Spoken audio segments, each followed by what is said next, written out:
दोस्तों, खाद्य सुरक्षा में नया नाम जोड़ने से संबंधित लोगों के मन में काफ़ी कन्फ्यूजन है। जैसे कि अगर हम खाद्य सुरक्षा में किसी भी नए व्यक्ति का नाम जोड़ेंगे, अपने परिवार में किसी भी नए व्यक्ति को जोड़ेंगे तो राशन कार्ड बंद हो जाएगा, यानी हमें खाद्य सुरक्षा का लाभ मिलना बंद हो जाएगा। इसी के साथ मान लीजिए आपके परिवार को खाद्य सुरक्षा योजना का लाभ मिल रहा है और आपके परिवार में कोई नवविवाहिता आई है और उसका नाम भी आप अपने परिवार में जोड़ना चाहते हैं, जबकि उनके पास मैरिज सर्टिफिकेट नहीं है, उनके पास उनका आधार कार्ड है और आधार कार्ड में पति का नाम है, तो क्या खाद्य सुरक्षा का लाभ वो ले सकते हैं? इस प्रकार के बहुत सारे कन्फ्यूजन लोगों के मन में है। कल वाले वीडियो के नीचे बहुत सारे कमेंट ऐसे आए हैं, वही कमेंट मैंने पिक किए हैं और आज की वीडियो में उन सभी कमेंट्स के बारे में बात करेंगे। यानी लोगों के मन में खाद्य सुरक्षा में नया नाम जोड़ने से संबंधित जो भी कन्फ्यूजन है वो आज की वीडियो में क्लियर करने वाला हूं। तो चलिए शुरू करते हैं। सबसे पहली बात, अगर किसी व्यक्ति के पास आधार कार्ड नहीं है और जन्म प्रमाण पत्र है तो क्या उसे खाद्य सुरक्षा में जोड़ा जा सकता है? तो मेरे दोस्त ऐसा नहीं हो सकता। उस व्यक्ति के पास आधार कार्ड होना ही चाहिए, आधार कार्ड कंपलसरी है। इसी के साथ यहाँ पर बहुत सारे लोग ये भी कह रहे हैं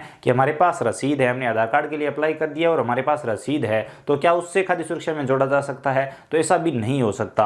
आधार कार्ड होना चाहिए, आधार कार्ड जन आधार कार्ड में अपडेट होना चाहिए, तभी उस व्यक्ति को खाद्य सुरक्षा योजना का लाभ दिलाया जा सकता है। अब दूसरी बात, बहुत सारे लोग कह रहे हैं कि हम जिस नए व्यक्ति को खाद्य सुरक्षा में जोड़ना चाहते हैं उसके आधार कार्ड में मोबाइल नंबर लिंक नहीं है, तो क्या हम उस व्यक्ति को खाद्य सुरक्षा का लाभ दिला सकते हैं? जी हाँ, बिल्कुल दिला सकते हो। आपको जो ऑफलाइन वाला फॉर्म है वो मुखिया के नाम से भरना है, जन आधार कार्ड में जो व्यक्ति मुख्य है उसके नाम से, या फिर जो राशन कार्ड में मुख्य है उस व्यक्ति के नाम से आप वो फॉर्म भरिए। और ऑनलाइन भी आप उसी व्यक्ति के नाम से अप्लाई करिए जो राशन कार्ड में मुखिया है या फिर जो जन आधार कार्ड में मुखिया है उसके नाम से आप वो फॉर्म ऑनलाइन अप्लाई करिए और उसी के आधार नंबर आप वहां पर दर्ज कर दीजिए, तो उसके आधार कार्ड पर ओटीपी आएगा। तो जिस व्यक्ति को आपको चुनना है, जिस व्यक्ति को आपको खाद्य सुरक्षा का लाभ दिलाना है, तो उस व्यक्ति को आप सेलेक्ट कर लीजिए। उस व्यक्ति के आधार कार्ड पर ओटीपी नहीं आएगा। उम्मीद करता हूं आप मेरी बात समझ रहे होंगे। तो आपका परिवार अगर खाद्य सुरक्षा में है और अगर आप किसी नए व्यक्ति को खाद्य सुरक्षा योजना का लाभ दिलाना चाहते हैं तो उस व्यक्ति के साथ या उस व्यक्ति के आधार कार्ड में मोबाइल नंबर अपडेट होना जरूरी नहीं है। अब तीसरा पॉइंट, अगर आपके परिवार में कोई नवविवाहिता आई है और आपके परिवार को पहले से खाद्य सुरक्षा का लाभ मिल रहा है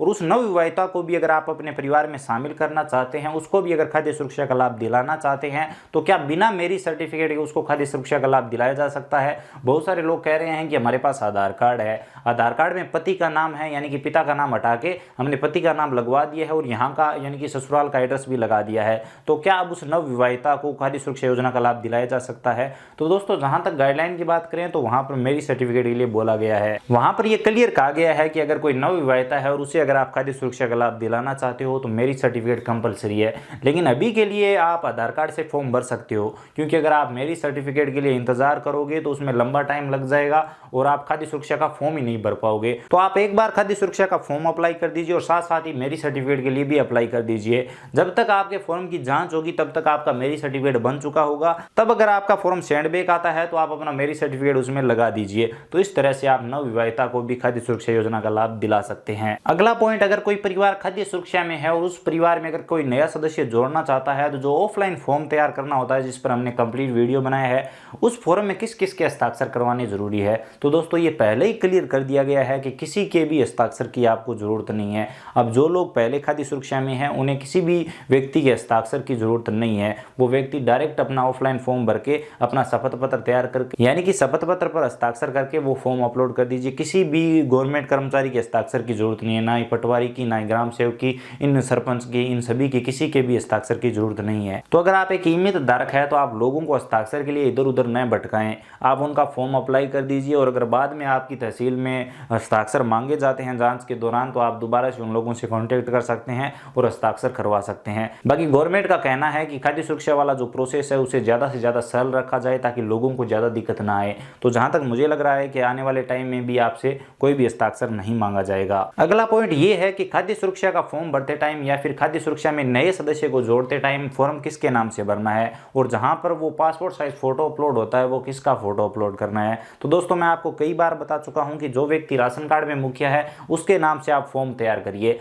चाहे आपको परिवार को खाद्य सुरक्षा में जोड़ना हो या फिर किसी एक सदस्य को, आप उसके नाम से ऑफलाइन फॉर्म तैयार करिए और उसी के नाम से आप ऑनलाइन फॉर्म भरिए, उसी के आप आधार नंबर दर्ज करिए और उसी का ही वहां पर आपको फोटो अपलोड करना है। अब यहाँ पर ध्यान देने वाली बात यह है कि जहां पर सदस्य सेलेक्ट करने होते हैं कि आपको कौन कौन से सदस्यों को खाद्य सुरक्षा में जोड़ना है, वहां पर आप अपने हिसाब से सदस्य सेलेक्ट कर सकते हैं। अगर आपका परिवार पहले से खाद्य सुरक्षा में है तो जो भी सदस्य खाद्य सुरक्षा में नहीं है वहां पर उस सदस्य को आप सेलेक्ट कर लीजिए और आप खाद्य सुरक्षा का फॉर्म भर सकते हैं। राशन कार्ड में जो मुख्य है उसके नाम से आप फॉर्म भर दीजिए या फिर जो जन आधार कार्ड में मुख्य है उसके नाम से भी आप फॉर्म भर सकते हैं। मेरे हिसाब से इन दोनों में आपको कोई भी दिक्कत नहीं आएगी। अगला पॉइंट ये है कि हमने जन आधार कार्ड में जन्म प्रमाण पत्र अपडेट कर दिया है, जन्म प्रमाण पत्र से सदस्य का नाम जोड़ दिया है। क्या अब हम उस सदस्य को खाद्य सुरक्षा में जोड़ सकते हैं? उस सदस्य को खाद्य सुरक्षा का लाभ नहीं मिल रहा है जबकि बाकी परिवार को खाद्य सुरक्षा का लाभ मिल रहा है। तो मैं आपको पहले ही क्लियर कर चुका हूं कि आधार कार्ड कंपलसरी है, बिना आधार कार्ड के आप किसी भी सदस्य को खाद्य सुरक्षा में नहीं जोड़ सकते, ये आपको ध्यान में रखना है। अब यहाँ पर बहुत सारे लोग ये भी कह रहे हैं कि हम ई मित्र धारक के पास गए थे और ई मित्र धारकों से पूछा था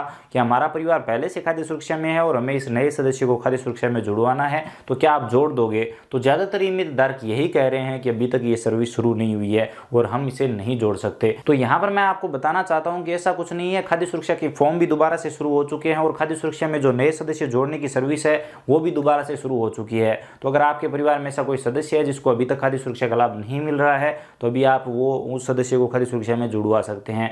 आप एक ई मित्र धारक अगर मना करता है तो आप दूसरे के पास जाइए, दूसरा मना करता है तो तीसरे के पास जाइए। कोई ना कोई ई मित्र धारक ऐसा जरूर होगा जो आपके परिवार के उस सदस्य को खाद्य सुरक्षा में जोड़ देगा या फिर उसका फॉर्म अप्लाई कर देगा। इसी के साथ सभी ई मित्र धारकों से मेरी गुजारिश है कि जो नए सदस्य जोड़ने की जो सर्विस है उस सर्विस का आप ज़्यादा से ज़्यादा उपयोग करिए ताकि नए लोग भी खाद्य सुरक्षा में जुड़ पाएँ।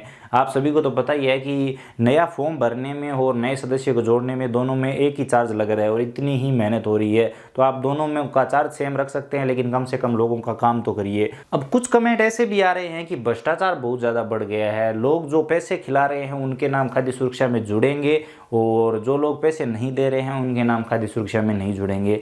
तो आपका काम है सही से काम करना। अगर आप एक ई मित्र धारक हो तो आप अपना काम सही से करिए, बाकी आप गवर्नमेंट पे छोड़ दीजिए। और आप कस्टमर से पहले ये क्लियर रखें कि हमारी कोई गारंटी नहीं होगी अगर आपका परिवार खाद्य सुरक्षा में नहीं जुड़ता है तो, या फिर आपके परिवार का नया सदस्य खाद्य सुरक्षा में नहीं जुड़ता है तो। हमारा काम है ऑनलाइन फॉर्म भरना और उस डॉक्यूमेंट को आगे भेजना। आप जो डॉक्यूमेंट दे रहे हैं वो हम आगे भेज देंगे। अब जो जांच करने वाले हैं वो आपका फॉर्म पास करते हैं या नहीं उसकी कोई गारंटी नहीं होगी। तो आप इस तरह से पहले ही क्लियर रखें ताकि आपको बाद में कोई भी दिक्कत न आए। अब रही बात भ्रष्टाचार की तो उसके बारे में क्या बात करें, आप सभी समझदार है। तो बस दोस्तों आज की वीडियो में यही कुछ पॉइंट थे, यही कुछ कन्फ्यूजन थे जो मुझे लगा क्लियर करने चाहिए। अगर आपको आज की वीडियो में कुछ भी पसंद आया हो तो वीडियो को लाइक करिए, अपने दोस्तों के साथ ज़्यादा से ज़्यादा शेयर करिए ताकि उन्हें भी इस जानकारी के बारे में पता चल सके। इसी के साथ अगर आप चैनल पर नए हो तो प्लीज़ चैनल को सब्सक्राइब करिए, बेल आइकन प्रेस करिए ताकि आप आगे की वीडियो भी देख पाएँ। इसके अलावा अगर आप हमसे कुछ भी जानना चाहते हैं खाद्य सुरक्षा के फॉर्म में, आपको कोई भी दिक्कत आ रही है, कोई भी और कन्फ्यूजन है तो बेझिझक कमेंट में बताइए। अगर कोई सीरियस टॉपिक हुआ तो कमेंट सेक्शन में उसके बारे में जरूर बात की जाएगी और उस पर इस तरह से वीडियो भी जरूर बनाएंगे। तो चलिए मिलते हैं अगले वीडियो में, तब तक जय हिंद, वंदे मातरम।